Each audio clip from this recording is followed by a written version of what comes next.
Hello, this is Mr. Kent of MrKent.com, and I wanted to make sure that in that last video where I said you couldn't get a peg to stay in the sand at the ocean, at the beach, and so sure enough, I left Arizona, came over to the Pacific Coast beach, and tried to put a stake in to hold down my landing pad, and sure enough, it didn't hold. So I wanted to make sure I was right on that, but also my friend Jody Thomas in Texas, he noticed that I didn't wear a t-shirt. And so if other people notice that, maybe I shouldn't wear t-shirts when I make professional videos, you know. So from now on, I'm going to try to be a little more professional. But what I wanted to do was Driftless Area,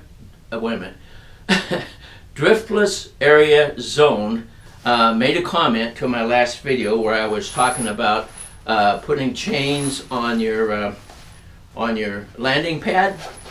So let me pop this out and show you what he suggested. Okay, I just threw that over there. I'm sorry, I didn't know you were sitting there. Anyway, so I just open this up and show you what he suggested, because you know it's kind of tough to every time you go out to fly, you got to bend over and either put these things through the loops or put down the pegs.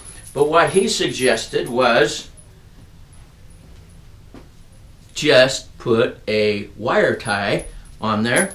That thing will never come off, and you go out to the flying field or to the beach and you just pop it open and throw it out. You don't have to do anything else. And of course, as I showed before, these just fold up and go in the package, and so it works great. So I want to thank you, Driftless Area Droner, and that's an excellent idea, and I'll be using it from now on, and I hope you will too.